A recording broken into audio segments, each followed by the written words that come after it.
Hello friend, welcome to success magic success. तो आइए हम कुछ आज प्रमुख उपकरण और उनके कार्यों के बारे में स्टडी करेंगे। तो टाइम वेस्ट किए बिना चलते हैं फर्स्ट क्वेश्चन की ओर। जैसा कि आप देख पा रहे हैं, बैरोमीटर का प्रयोग किया जाता है, यानी कि बैरोमीटर का उपयोग हम कहाँ पे करते हैं। तो सीधा सा आंसर होगा, बैरोमीटर का उपयोग वायुमंडलीय दाब को नापने के लिए किया जाता है। ठीक है, क्योंकि जो वायु होती है वो हल्की होकर ऊपर की ओर उठती है, वायु गर्म होती है तो वो ऊपर की ओर उठती है। तो दूसरा देखते हैं क्वेश्चन नंबर 2, स्टेथोस्कोप का प्रयोग किया जाता है।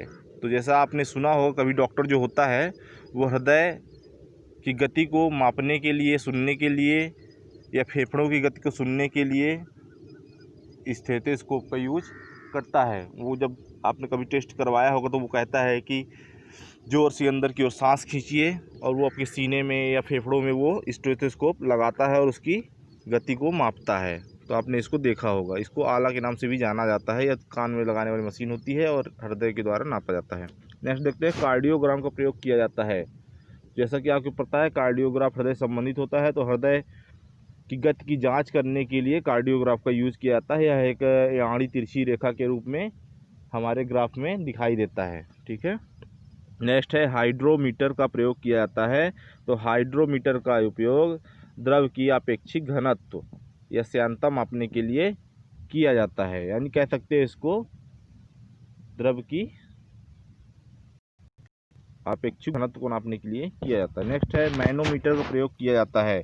तो मैनोमीटर का प्रयोग पौधों की जड़ों के दाब की माप पता करने के लिए किया जाता है।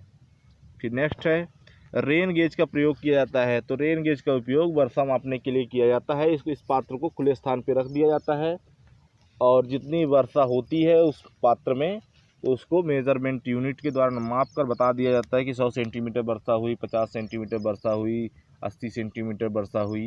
ये इस तरह इसका उपयोग किया जाता है। नेक्स्ट है, रिएक्टर स्केल का प्रयोग किया जाता है। तो आपको पता है, रिएक्टर स्केल का उपयोग भूकंप की तीव्रता नापने के लिए किया जाता है, तथा जिस साइंस में इसका स्टडी किया जाता है तो उसे सिस्मोग्राफ कहते हैं। तो नेक्स्ट देखते हैं, फैदोमीटर का प्रयोग किया जाता है। तो फैदोमीटर का उपयोग समुद्र की गहराई मापने के लिए किया जाता है। इसका उपयोग अक्सर पनडुब्बियों में या किसी चीज़ को पता लगाने में भी किया जाता है। तो नेक्स्ट देखते हैं, एनीमोमीटर का प्रयोग कहाँ किया जाता है। तो एनीमोमीटर का प्रयोग हवा का प्रवाह या गति मापने के लिए किया जाता है। ठीक है, कितने किलोमीटर पर आवर की स्पीड से हवा चल रही है। आपने सुना होगा, समुद्री तूफान जो आते हैं उनकी गति नापने के लिए भी इनका उपयोग किया जाता है, और बता दिया जाता है कि यह समुद्री तूफान 140 किलोमीटर 200 किलोमीटर की स्पीड से इस दिशा की ओर बढ़ रहा है। तो नेक्स्ट देखते हैं क्वेश्चन नंबर 10, हाइग्रोमीटर का उपयोग किया जाता है। तो हाइग्रोमीटर का उपयोग वायुमंडल की आर्द्रता मापने के लिए किया जाता है, जबकि आपने पहले से पढ़ता वो क्या था, हाइड्रोमीटर था। तो हाइड्रोमीटर घनत्व के लिए, और हाइग्रोमीटर वायुमंडल की आर्द्रता, नमी जो होती है उसको मापने के लिए किया जाता है।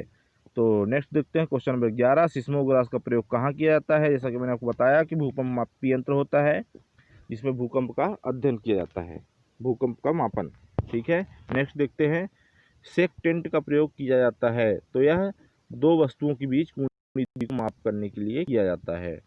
अमीटर का प्रयोग किया जाता है। तो अमीटर का उपयोग पहियों द्वारा तय की गई दूरी, जिसे आडोमीटर भी कहते हैं, आपने गाड़ियों में देखा होगा कि स्पीड जो चलती है उसके बीच में जो घड़ी की तरह घूमती रहती बीच में नंबर्स, वो ऑडोमीटर कहलाता है। ठीक है, तो नेक्स्ट देखते हैं, किस्कोग्राफ का प्रयोग कहाँ किया जाता है। तो किस्कोग्राफ का उपयोग पौधों की वृद्धि मापन के लिए किया जाता है। ठीक है, जो कि बहुत ही धीमी गति होती है, तो उसको मापने के लिए हम इसका उपयोग करते हैं।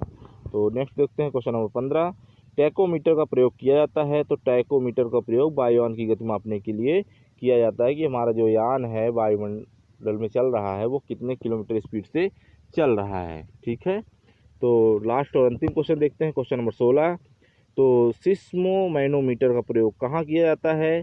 तो रक्त दाब का मापन, यानी कि जो ब्लड प्रेशर नापते हैं वो सिस्मोमैनोमीटर के द्वारा ही मापा जाता है। आपने देखा होगा, बड़े बुजुर्ग दादा दादियों के हाथ में लगा के उसका रक्त मापन किया जाता है। ठीक है, एक सामान्य पुरुष का या महिला का जो रक्तदाब होता है वो 70 से लेके 120 तक होता है। तो यह थे कुछ महत्वपूर्ण अति उपकरण, उनके कार्य। तो बहुत बहुत धन्यवाद आपको हमारे चैनल बने रहने के लिए। यदि जानकारी अच्छी लगती है दोस्तों के साथ शेयर करें, लाइक और सब्सक्राइब करें। बहुत बहुत धन्यवाद। इसी कड़ी में कुछ और क्वेश्चन है जिसे आप देख सकते हैं, जिसे अपर रूप के नाम से भी जाना जाता है। तो जैसा कि आपको पता है, कार्बन के अपर रूप होते हैं हीरा, ग्रेफाइट और कोयला। मतलब कोयले के अपर रूप होते हैं हीरा और ग्रेफाइट। तो कोयला कार्बन का ही एक रूप है। तो इस तरह से ये है। और सल्फर के अपर रूप कौन कौन से हैं? तो रोम्बिक और मोनोक्लाइनिक सल्फर के अपर रूप है। फास्फोरस के अपर रूप पीला फास्फोरस तथा लाल फास्फोरस। लाल फास्फोरस का उपयोग माचिस की तीलियां बनाने में किया जाता है और पीला फास्फोरस विस्फोटक के रूप में कहीं पटाखों आदि में यूज किया जाता है। तो ये भी कुछ इंपॉर्टेंट क्वेश्चन थे। तो बहुत बहुत धन्यवाद। Thanks for watching.